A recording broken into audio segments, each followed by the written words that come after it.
Mesdames, Messieurs, peuple congolais, bienvenue dans le club de l'intérêt général.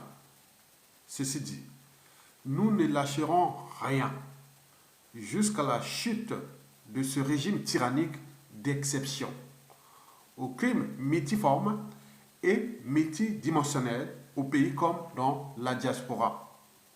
Les Congolais seront d'ici peu libres, dignes et heureux chez eux, sans le tyran, sans qu'on vienne constamment les humilier, sans qu'on vienne constamment les terroriser, les massacrer. Donc nous sommes là en train de mettre tout pour sauver quelque part déjà la dignité humaine à l'échelle de notre pays.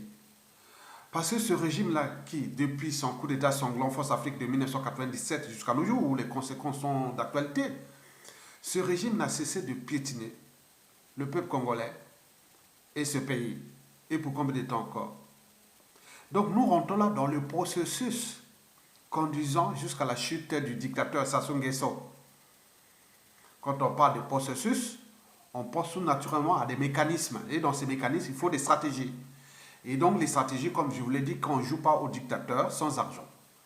Et tous les circuits de corruption internationaux de Denis Sassou Nguesso sont en train d'être démasqués, grillés, bloqués et tout compagnie.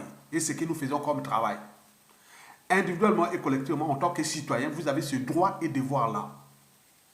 Au lieu de tout renoncer à votre liberté et dignité de peuple. Donc, je vous invite à rejoindre le club de l'intérêt général, des engagés, parce que seule la lutte libère. Mesdames, Messieurs, peuple congolais, ceci dit, je vous informe que le dictateur Denis Sassou Nguesso est aux abois. Et le régime de Denis Sassou Nguesso est comme un bateau qui prend de l'eau de toutes parts. Vous savez bien que le premier ennemi de ce régime, c'est d'abord le régime lui-même. Hein? On est bien d'accord.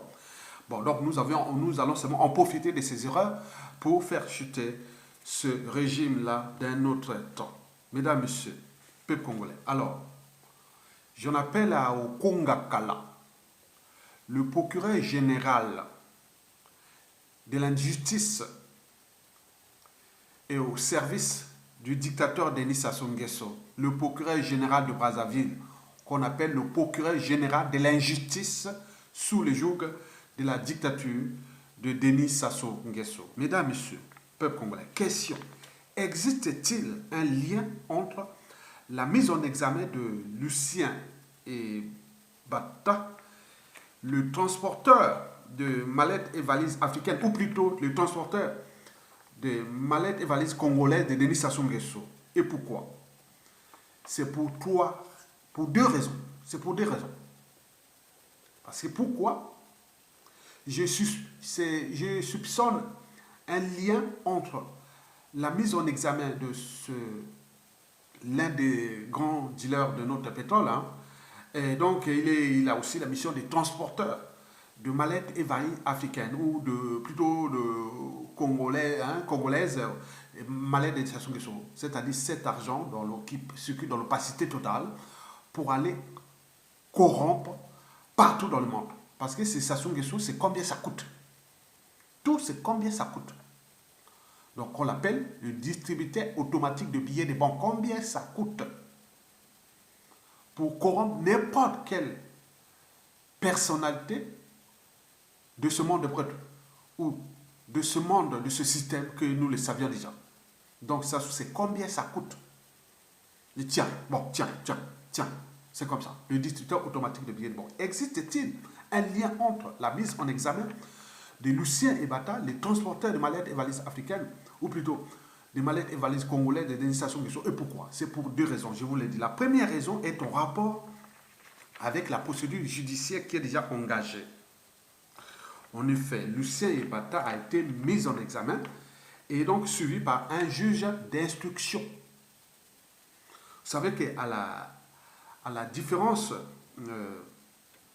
du juge du parquet, hein, ou du ministère public, qui peut être sous l'influence du ministre français de la Justice, c'est souvent les affaires France-Afrique, c'est passé par le juge du parquet. Hein, donc, bon, il est en non-lieu, ceci, voilà. Donc, on n'a connu que ça.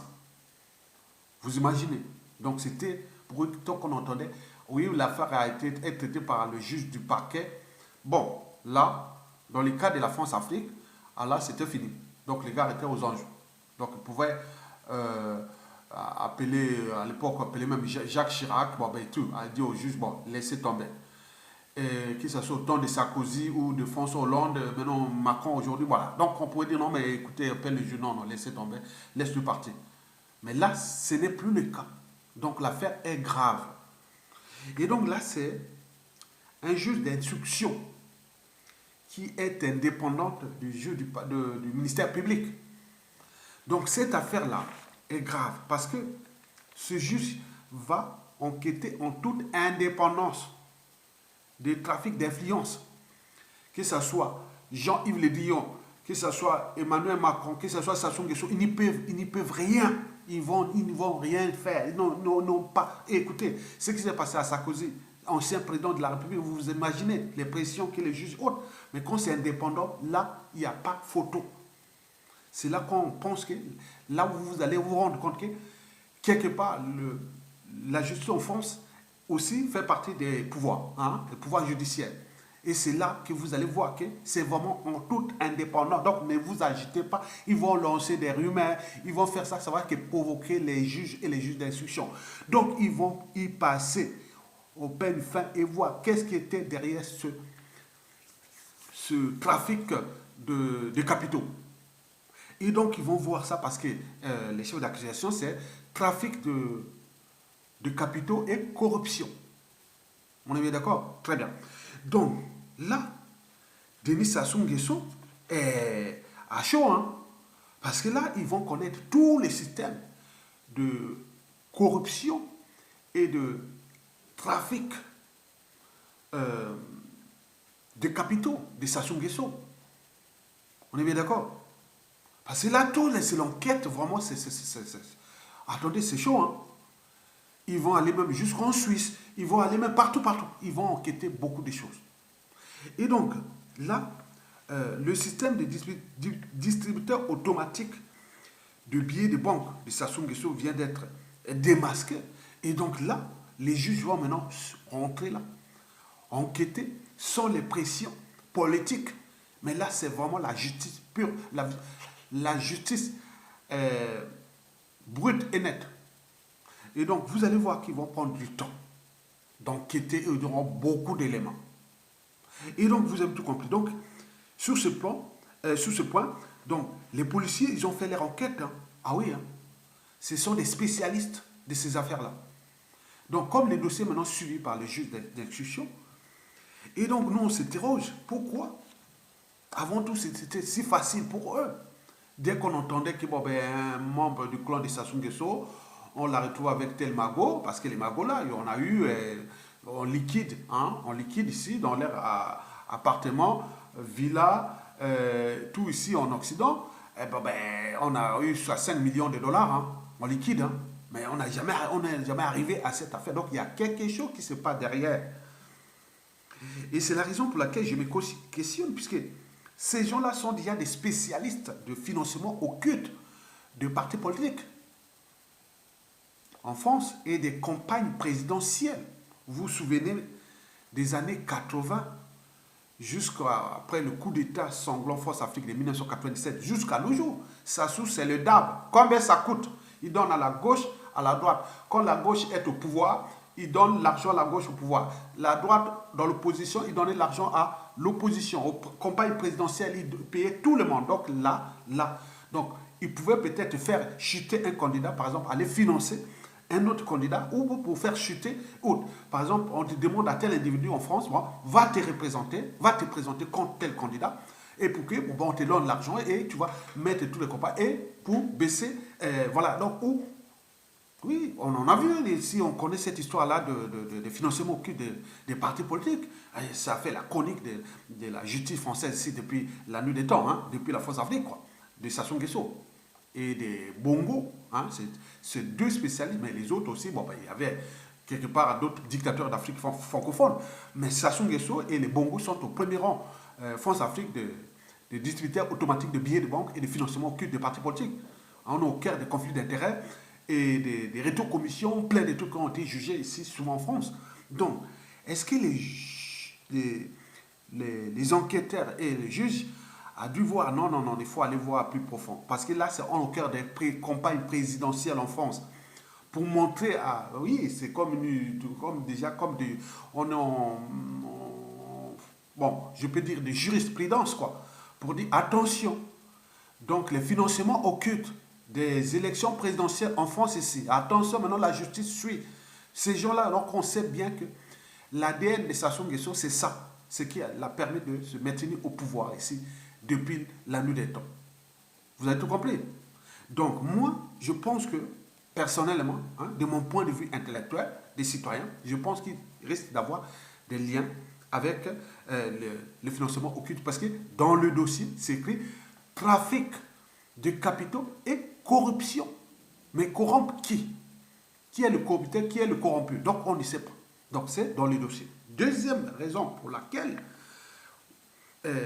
cette affaire pourrait avoir des liens avec le financement occulte des présidentielles ici en France ou des voilà. Donc je pense que c'est d'abord la démarche de lever de ces fonds.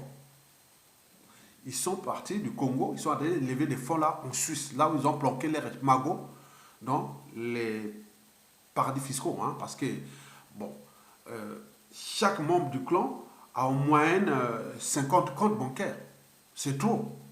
Sassou Nguesso lui-même a plus de 112 comptes bancaires. Et combien de fois on multiplie? Donc, partout, il y a qui... Attendez, c'est chaud.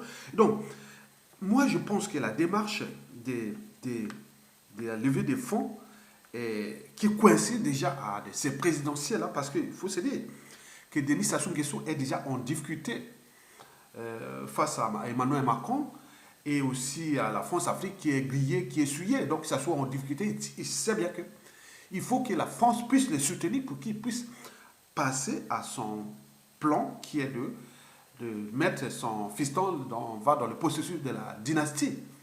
Donc il y a tout ça, donc lui il pense déjà à la conservation de sa tyrannie et préparer déjà l'avènement de son fils Denis Sassou Nguesso. Bon, donc moi je pense que là, c'est quand même la procédure de lever des fonds reste. On prend l'argent en Suisse. Si, je ne sais pas si c'est en dollars ou en euros, c'est qu'ils ont pris là. Hein? Donc, je ne sais pas. Si c'est en euros, ok. Mais si c'est en dollars, bon, les Américains, hein, ils n'aiment pas le trafic de leur monnaie. Et donc là, la France est déjà le mouton noir de l'Occident, puisque la France-Afrique, la France est en train de perdre son précaré que les Américains et les Britanniques l'avaient donné à la fin de la Deuxième Guerre mondiale et que cet espace francophone est grillé, démasqué, souillé et la France est en perte d'influence à cause de l'image qui diffuse des genres de comportements des Sassou Nguesso, de tous ces dictateurs France-Afrique. Vous avez vu les sommets France-Afrique là et tout ce qui se dessine là-bas. La méfiance et défiance est totale envers la France, pas à cause des Africains ni des Français, mais c'est à cause de cette oligarchie politico-africaine française et aussi de ces élites corrompues africaines, notamment à notre échelle du Congo-Brazzaville, où toute cette élite n'est que cristallisée, s'est cristallisée que sur le bien matériel volé au peuple congolais. Et ils ont perdu la raison, leur dignité, leur conscience et leur liberté haute. Ils ont perdu leur part d'humanité. Donc là, on voit bien le résultat. Donc nous, on fait ce travail-là pour récupérer notre pays, puisque quelque part, ces gens au niveau civil, politique et militaire, ils ont quelque part un peu abandonné leur droits et devoirs des citoyens congolais. C'est-à-dire, quand vous êtes contre l'injustice, l'oppression et la barbarie, vous devez, désobéir, parce que par la désobéissance, vous arrachez votre pouvoir déjà, vous arrachez déjà votre liberté des citoyens et des peuples. Par la résistance, vous arrachez votre dignité des citoyens et du peuple.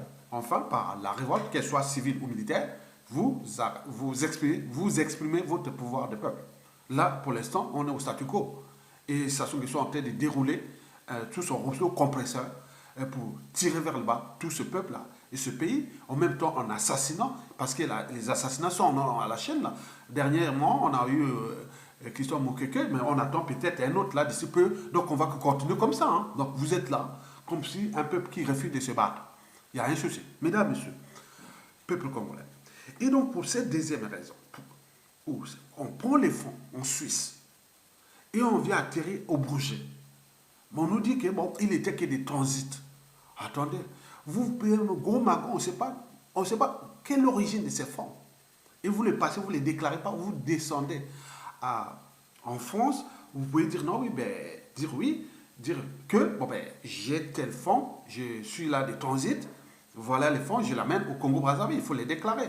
Que j'arrive là, j'ai ces fonds, j'ai 300 000 à 600 000 dollars, hein, on en a parlé comme ça, hein, ça voisine entre 300 000 à 600 000 dollars. Donc c'est énorme. Nous, au Congo, c'est 1 million de francs CFA. Donc vous imaginez. Donc il aurait pu déclarer que voilà, je quitte la Suisse, je descends Genève, je descends ici à Paris, hein, à Roissy à côté, hein, et au Bourget là, de l'autre côté aussi. Et donc, bon, je déclare que bon, j'ai tel nom, on aurait pu dire oui, d'accord, mais tu vas au Congo, bon, tu laisses là, tu. Voilà. Donc, voilà. Mais là, il descend avec ce magot qui n'a pas déclaré et qui rentre dans Paris. Il voulait aller dans Paris. Où est-ce qu'il allait donner l'argent là à qui? C'est tout le questionnement. Donc les juges ont ces éléments. Et les enquêteurs ont déjà ces éléments. Donc on leur a demandé, c'est d'où la durée de l'enquête. Attends, de la garde à vue, 72 heures. Ça veut dire que quand vous allez jusqu'aux 72 heures de garde à vue, c'est que il faut mettre l'idée dans la tête que c'est comme si vous êtes un terroriste, quoi. Vous êtes un terroriste, vous êtes un gros criminel. Au-delà des 72 heures. Cela veut dire que durée légale. Hein. Donc il est resté 72 heures en garde à vue. Ça veut dire que l'affaire est grave. C'est comme des terroristes, c'est comme des criminels. Donc c'est dangereux, ces gens-là. Donc là, il prend l'argent là-bas. Il descend là au Bourget. C'est un aéroport qui est situé en région parisienne, dans la banlieue est de Paris. Hein. Et donc, Paris Nord, hein, Paris Nord, on peut dire Paris Nord aussi, voilà. Bon, à 2 pas de Roissy, hein, l'aéroport de Roissy, qui doit être le deuxième plus gros aéroport européen après l'aéroport de Londres. Hein, vous voyez déjà ça. Donc, là, au Bourget, on lui prend, on l'amène, les douanes, hein, ce sont les douanes qui l'ont pris, et voilà, donc il se retrouve avec ça. Donc, ils étaient déjà informés. Mais cet argent qu'il voulait amener, il voulait aller. Pourquoi? Attendez, qu'est-ce qu'il voulait faire de cet argent ici? Financer quoi? Les assassinats? Financer les. Non, mais on le sait bien que ce serait peut-être pour les partis politiques, puisqu'ils sont habitués, on sait qu'on est en période de préélectorale, on est en période de présidentielle. Donc ils savent bien, ils savent ce qu'ils font à chaque présidentielle. Parce qu'à un moment donné, Sassou, on dirait que c'est l'homme qui fait et défait les présidentielles en France. Hein. Sassou Nguesso, historiquement. Il pouvait perturber des présidentielles en France depuis Chirac, en passant par Sarkozy et Hollande et Macron. Il a dû perturber ces présidentielles là-bas. Voilà, donc quelque part, moi je pense ça. La démarche est d'abord, elle est ambiguë. Hein. Donc moi je pense que ces fonds devaient aller pour aller les remettre à des gens ou autres. Voilà, donc c'est 600 000 dollars ou autres, mais c'est énorme. Donc vous avez tout compris. Donc sur ce plan, donc, la première raison, je vous l'ai dit que c'est la procédure judiciaire qui est engagée et surtout la durée de la garde à vue qui vous dit que l'affaire est sérieuse, donc il doit avoir des liens avec beaucoup de choses. Est-ce que ça touche le conflit d'intérêts, les commissions, mallette et valises africaines, financement occulte et tout ça, ils ont tout. Donc il doit avoir des éléments là-bas. Bon, donc ça c'est la deuxième raison, comme je vous l'ai dit, c'est la démarche de levée de fonds, qui sont allés prendre les fonds là-bas, au lieu d'aller directement descendre à Roissy et partir au pays, mais ils sont descendus là pour aller, et je ne sais pas, donner à qui ici. Et c'était pour quoi faire? Donc, tous les questionnements. Mesdames et messieurs, en terminant, c'est-à-dire nous, la société civile, hein, c'est-à-dire là, parce que Lucien Ibaka était porteur d'un passeport diplomatique, à la différence d'un passeport ordinaire où la responsabilité est civile. C'est vous-même, si on vous appréhende dans ces conditions avec le passeport ordinaire, bon, c'est vous-même individuellement. Mais là, il était porteur d'un passeport diplomatique. Donc, il engage quelque part la responsabilité de l'État, parce que ce passeport diplomatique ne peut qu'être signé par le président de la République. Ce n'est pas quelque chose qui passe par le ministère de l'immigration. Donc, on est au cœur de l'affaire d'État. Et donc là, il était porteur d'un passeport diplomatique. Par conséquent, la responsabilité de l'État congolais est engagée dans cette affaire-là aussi. Donc, nous, peuple congolais, on doit se constituer société civile et citoyenne pour avoir l'œil sur ce dossier, puisque le monsieur était détenteur d'un passeport diplomatique. Donc, nous, comme peuple congolais, en tant que citoyens congolais, on a les droits et devoirs de se constituer partie civile, hein, ou la société citoyenne autre pour avoir un peu l'œil dans ce dossier-là. Ben oui, parce que là, il a un passeport diplomatique. Vous pouvez aller faire des montées, engager votre pays partout dans le monde avec ce passeport-là. C'est dangereux. Et donc, nous devons mettre un peu l'œil là. Donc, voilà la raison pour laquelle j'invite vous individuellement, ceux des hommes du droit, hein, avocats, juristes et autres, de tenir compte de mes propositions des citoyens, que nous devons savoir qu'est-ce qui se passe, pourquoi. Et avec ce passeport diplomatique, il est resté 48 heures, hein, ou 72 heures, et puis mise en examen. Donc l'affaire est grave. Mais qu'est-ce qui s'engageait? Est-ce que ça engageait notre pays? Est-ce que c'était venu pour assassiner des gens? Ici, c'était pour assassiner des Congolais ici, avec cet argent-là. Donc nous devons en savoir plus au niveau du dossier. Donc les maîtres, les avocats et tout ça, ils doivent se constituer en groupe d'avocats pour, et voilà, avec la déontologie professionnelle, et voir qu'est-ce qui se passe dans ces dossiers.